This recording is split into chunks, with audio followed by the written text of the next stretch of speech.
Same storm system that's moving out of the west, traversing across the northern tier states, moves into the Great Lakes and affects us this weekend. It's going to merge with that southern storm as well. So the two moving overhead will bring us the opportunity for some widespread snow tomorrow. It is a colder finish to the week. Today is a quiet day, which is nice.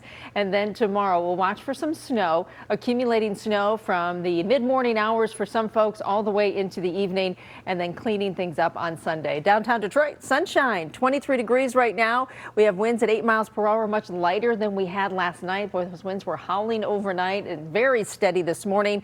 And now we're seeing them drop off, but it still feels like 14 degrees out there. So wind chills are going to be a factor through the afternoon. We eventually get into the teens with the wind chills, but we are down right now. Feels like only 6 degrees in Pontiac, 9 is the wind chill in Lapeer, and feels like 9 in Ann Arbor. Meanwhile, the temperature's at 20. So upper teens to low 20s right now. We're going to stay in the 20s for our high temperatures.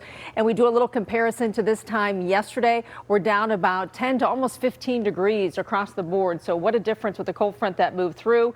Our temperatures rise into the upper 20s, so we don't have that far to go to get our daytime highs. And you can see here the bottom number. Those are the wind chill temperatures. Those will stay in the teens throughout the afternoon. What will be interesting, winds will go light or calm tonight, and that'll actually match the air temperature eventually. So wind chills, biggest factor the first half of the day today into the afternoon. 25 degrees in Chicago, 9 in Winnipeg. We're starting to get leading edge of some colder air, but when we see the colder air, that's going to follow suit with this storm on the northern tier states. It's going to move across Minneapolis and then into lower Michigan, and then we'll start to tap into some of that moisture to the south during the afternoon and evening tomorrow. Notice how they just start to come together over lower Michigan. The northern system arrives earlier, so that snow is going to be a little heavier north of Detroit overall as far as accumulation.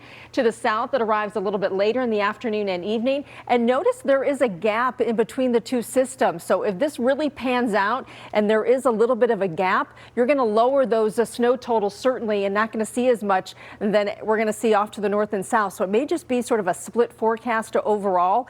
As far as snowfall amounts, we are still looking at early indications to be highest through the thumb, anywhere from 3 to 5 inches, even 2 to 4 up toward Lapeer.